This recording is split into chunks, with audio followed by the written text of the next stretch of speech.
Hi there, fellow female activists. This is an extra. And in the extras playlist, we don't have PQ reps, sorry.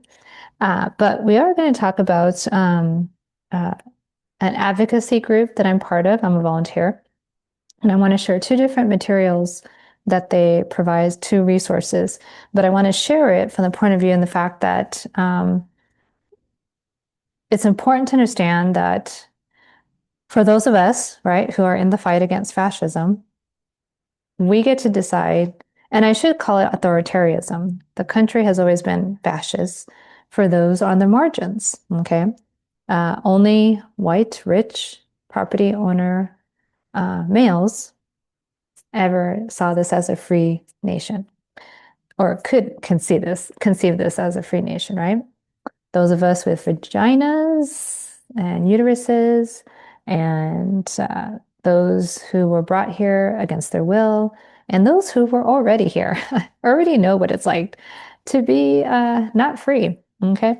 So with that said, again, I'm going to be talking about Catholics for Choice, which is again a organization that I volunteer with, but two specific resources, and I'll show them.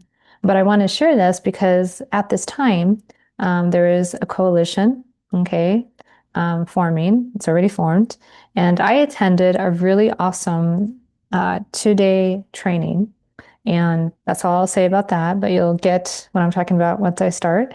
And they're having regional trainings all over the nation. So I went to one last week, and there's another one coming up, if I'm not mistaken, next week in the Detroit area. And if you want to learn more, then you can connect with me and we'll get you to the contacts who can help you. The training was all paid for, even your hotel stay if you get to fly. So your travel's covered, meals, hotel. They treat you well because, again, this is us fighting authoritarianism on multiple levels. But in this particular case, Catholics for Choice has been around since 1973, and I have been a loyal member probably since I found out about them. If I want to say it was 2023, I could be wrong, but that's when I heard about them. Um, and I went through their academy, their Organizing Academy 101, which I hope they get to put on again this year. But Catholics for Choice is all about reproductive justice, reproductive rights. And yes, we say the word abortion. um, I am a recovering Catholic, and I use that phrase because I was indoctrinated into the Catholic Church from birth. And while I was faithful, or I should say, let me back up. I believe that humans can have faith, but it doesn't have to be based in religion. We can have faith in a higher power, whatever that looks like to you. And it doesn't have to mean that you are in an organized religion. So I am still a faithful person. I still believe in a greater power. Do I believe that it's in the form of Jesus and one God? I can't say for sure, but I will say this to, open up the eyes of those who are still, faithful Catholics, as it's called. I felt the Holy Spirit, or what I can only conceive was the Holy Spirit once. So no one can tell me that there is not a higher power, okay, beyond our humanity. I believe we have a soul. I believe that we are energy, which is actually scientifically proven. So I believe that whatever I felt was more than just me. It was hopefully the universe supporting me, right? And whatever that looks like to you, however spiritually you see that, that's awesome. I happen to have seen it as the Holy Spirit because, again, I grew up Catholic. Since and I've been probably the most liberal Catholic that you will find. Okay. So when Roe fell in June 2022, I realized finally that voting was never going to be enough to give people like me with the uterus full-fledged bodily autonomy. I always thought that we were going in the right direction, but that proved pretty much incomplete thinking as soon as 2016 elections came around, right? And while Roe fell when a Democrat was president, let's understand, not only that, he was a Catholic president, right? Let's understand, it wasn't because of President Biden that Roe fell. Okay. This had been going on for decades. And it was the perfect storm. And they got the perfect puppet in 2016 to pull the strings necessary to let Roe fall. So since that day, I've been advocating specifically for reproductive rights to include full access to abortion. To me, someone who believes in science, okay, I am totally aware that in the medical world, okay, the word abortion, the procedure of abortion, scientifically defined, is simply when a pregnancy does not go to full term. The same procedures that are used when someone elects voluntarily to end a pregnancy, which is an abortion, are the same procedures used when someone has a miscarriage, when someone is having major issues in their later pregnancy months. Without going into details, again, there is no difference between the abortion procedures used, regardless of the reason that a pregnancy ends. So the only reason to ever give a decision, or rather, when you have an opinion about abortion, you are either given your opinion based on true scientific status, and believe that abortion is just abortion, it is medical care, no matter what, or you're using ideology because it's not science. The same procedure that anyone who elected to end a pregnancy will have at any stage of their pregnancy are the same procedures used when both my mother and my sister both had to have D&Cs, an abortion. Why? Because their fetuses had ended, meaning the pregnancy ended, they miscarried, right? Both of them were early on. It might have been their second month.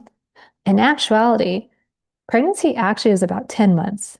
They don't say that in the medical world because they don't want to freak people out from having kids, okay? No, when someone gets pregnant, it is longer than 9 months, okay? Just so you know. Anyway, I digress. So both my mom and my sister, okay, both had miscarriages. And that meant that they had to have their uteruses cleaned, okay? Whatever had been in there died.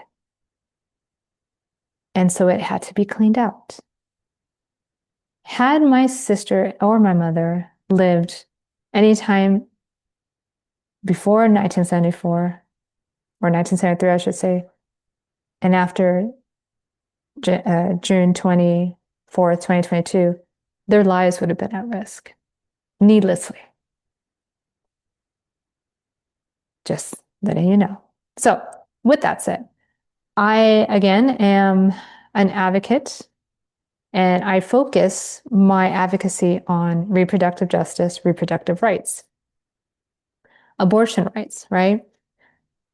As well as I do open up my tent, right? And I'm helping right now someone run for Congress.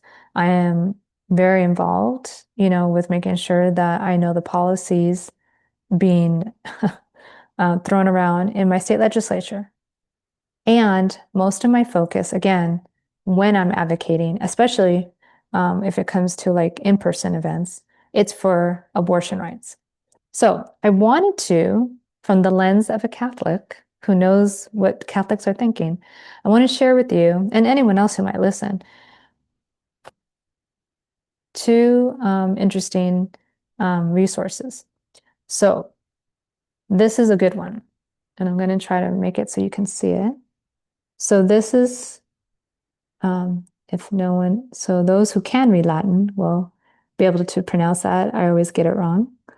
But this is a wonderful resource through Catholics for Choice. Okay. You can read that. It says, Humanae Vitae. I could be saying that wrong. And the damage done. How the Vatican's ban on birth control hurt the world. So this is a really cool resource. It definitely has some information that I was not aware about. And it goes into excellent detail, but it's a short read. It's not a very big resource. Okay. So it's 13 pages actually. But this explains very well. Okay. I'll show it again. It explains wholeheartedly and in detail why 1 in 6 beds in the US, I'm sorry, 1 in 6 hospital beds is owned by a Catholic organization because of this. So the Humanae Vitae is a, declaration, so to speak, from the Vatican. And this one document caused now all of, I think it's like, 1/3 of all hospitals now are owned by a Catholic organization. Why does that matter?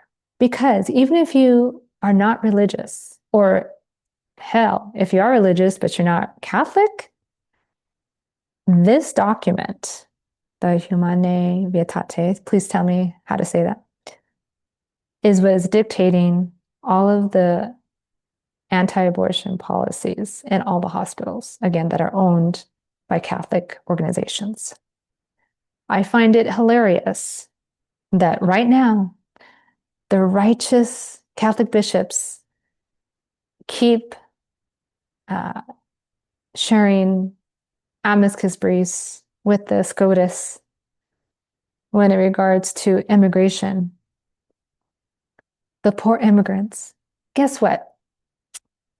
I'm going to guess that the reason why they are so upset, all 300 of them, none of which obviously are females, okay? They're all male. There was a bug of some sort on me. All of them are crying right now because the regime that they voted in, mind you, has taken away a lot of their funding for the Catholic charities. So I'm going to guess that they don't care, or have they ever cared, about saving the lives of people like me who are fully human, who breathe air, who contribute to society. They could care less if we live or die because of a pregnancy, but they're willing to put their lives on the line for immigrants. Now, I love immigrants. This is not to bash on immigrants. I personally don't think that anyone is an immigrant. I personally believe that there should be no borders because obviously it hasn't worked out since, the beginning of civilization. What I will say is that the false pretense of caring about immigrants is so hypocritical because they could care less if immigrant females who require abortion to have their lives saved get the abortion. No. That doesn't matter. Only that those immigrants go to one of the Catholic charities and get help. Well, with that said, let me just tell you, I know the history of hospitals. Yes, colonialism, okay, is why hospitals exist here in the States. Why? Because when colonialism, okay, came and basically usurped all the resources, who came with them? With the righteous notion of making sure everyone believes in the Catholic faith. It was the Vatican. And all those wonderful nuns, mind you, none of the hard work happened because of priest, all the nuns came and formed hospitals, or what would then become our modern day type of hospitals. There's a lot more involved. I'm getting really like like as like elementary as you can.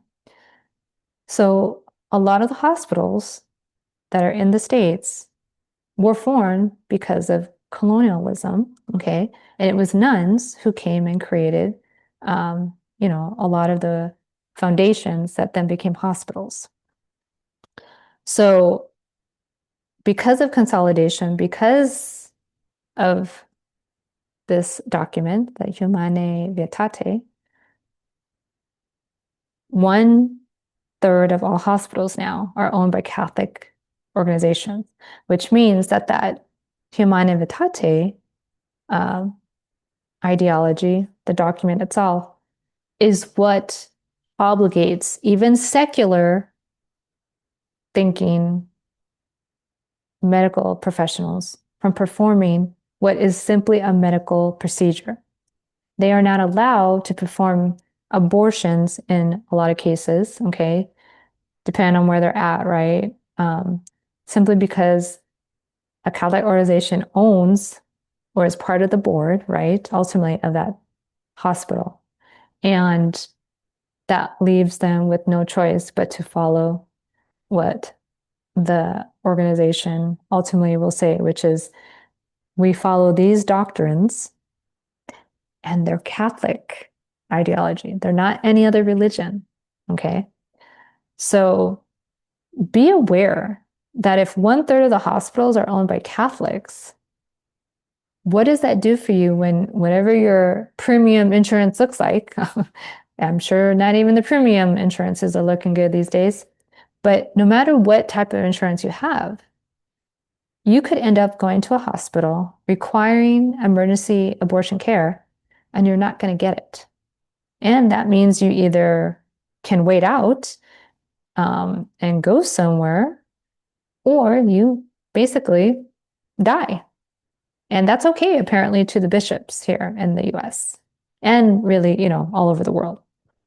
So, again, in the US, 1/3 of the hospitals here in this country are owned by Catholic organizations. And that means, regardless of what you do or do not believe, whatever religion you are or not, you could be denied abortion care simply because of the hospital that you're at. And that is scary. So, beyond having to take on the advocacy of finding out who your anesthesiologist is if you have a planned, C-section, or who, your doctor is and what they believe, which is none of your business, but apparently now you have to ask. Once you've gone through all the rigmarole of over advocacy, because insurances don't want to give you anything for your premium these days, once you found that out, then you still have to go and find out if your hospital of choice, if you choose to get, or have your pregnancy, or rather give birth in a hospital, now you have to ask what or who owns that hospital, because it's going to matter. Especially if, let's say, this is you're happy and you've been blessed with, X number of children, and now you want to close the shop officially.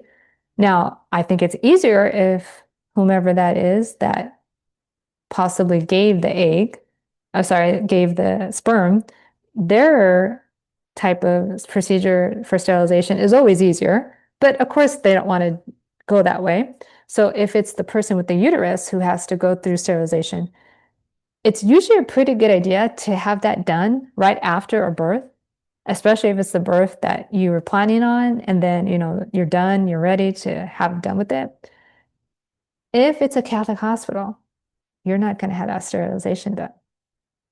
And it just so happened that in Tennessee, I think it was even just 2 weeks ago, a young lady, okay, I believe she is a young lady, someone of youth, okay, so someone in reproductive years. The person was on the operating table. She had the IV in her arm. They were getting ready to sterilize her per her choice. But because she's never had children, or been pregnant once, I should say, the board or whatever ethical committee they had there, no, no, no. Because of wanting to save or preserve her sacred fertility. The wording, sacred fertility.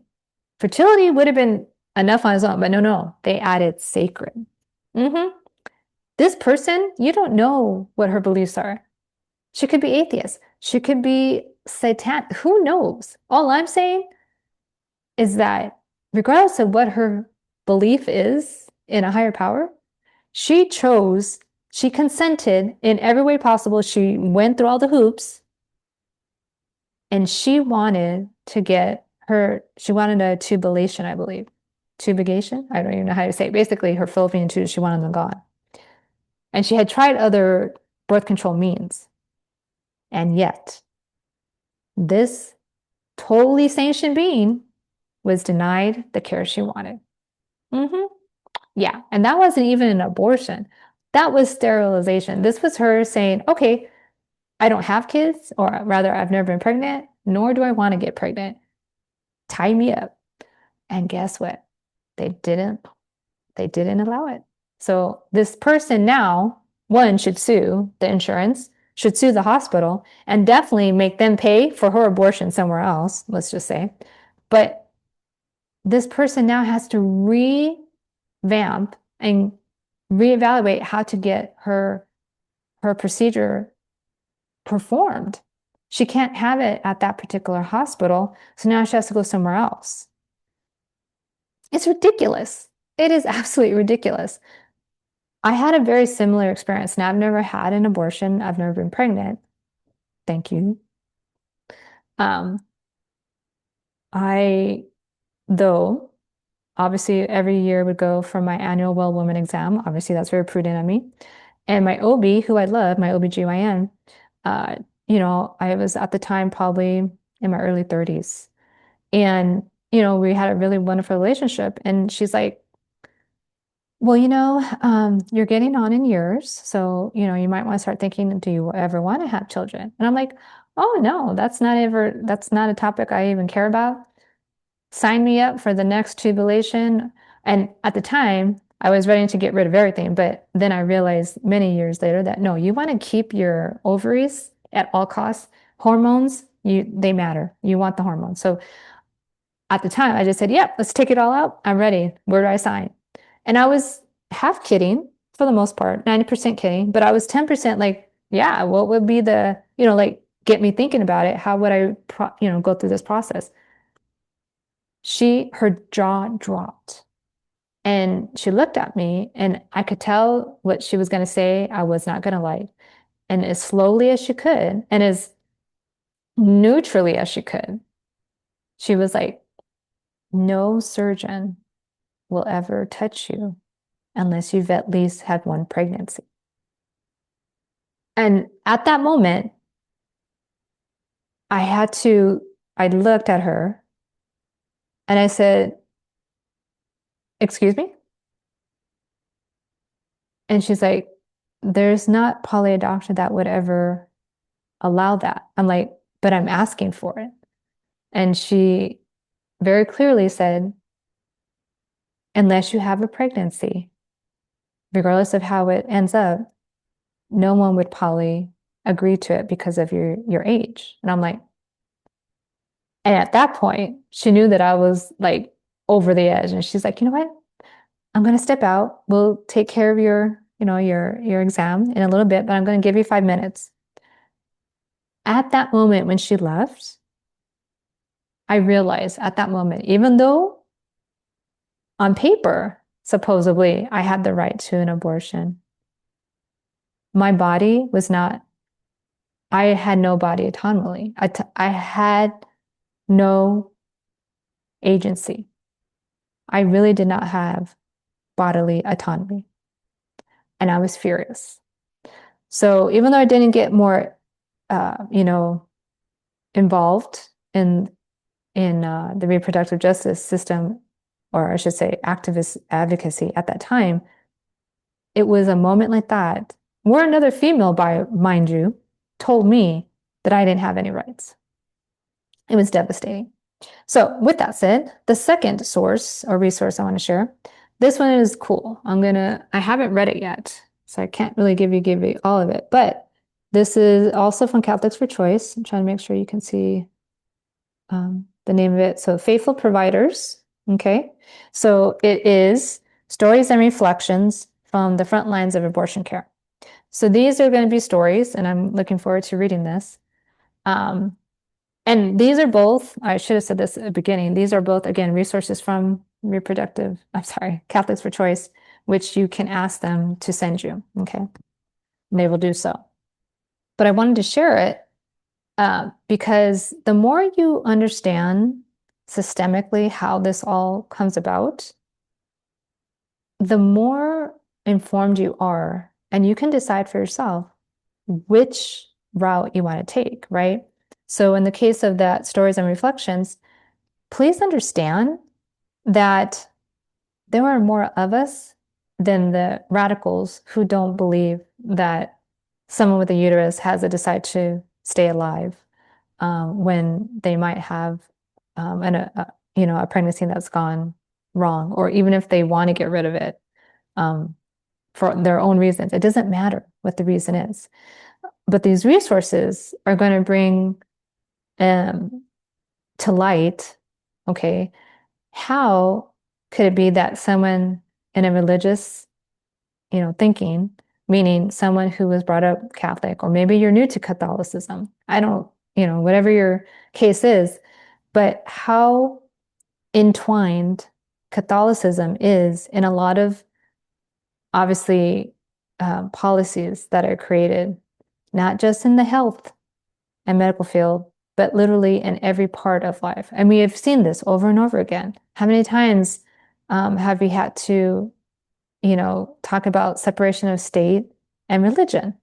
Because it keeps popping up needlessly in our public schools, in our state governments. Like, it's ridiculous. So these resources, again, on the subject of abortion specifically, understand 98% of Catholics have used birth control, specifically females. Okay, me included, 98%. And we're not talking the natural rhythm. No, no, no. We are talking the pill. And I wanted to bring this to light because so many Catholics, specifically people with uteruses, are drowned in guilt needlessly. I think it's 1 in 4 Catholic females or people with uteruses have had abortions. Why? Because for a number of reasons, whether they wanted it or because of miscarriage or whatever the case is, it does not matter. But 1 in 4 Catholics have had an abortion.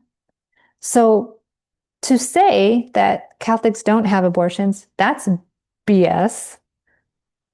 And to try and use religion, and only one religion, mind you, as to the one and only doctrine that's going to be utilized, and not even scientifically, mind you, but we have more, I should say, practicing Catholic medical professionals who actually believe in science and understand that abortion is simply a medical procedure. And they would rather keep their Hippocratic oath and help someone who's already alive, mind you, stay alive and not needlessly get sick or sicker, but instead take care of them the best way they know how. So I leave you again with the suggestion that you contact Catholics for Choice, especially if you're Catholic. And even if you're not, it would be an interesting ride, right, to find out the history as to why this freaking country basically is like so full of systemic racism, misogyny, patriarchy, and white supremacy. Well, here's a good start, okay? And with that, please drop comments, especially if you're Catholic. I would love to know if you yourself have experienced any type of, discrimination uh, for whatever reason, based on your beliefs that you should have bodily autonomy. Imagine that. All righty. Take care, take charge, and we'll see you in the next video.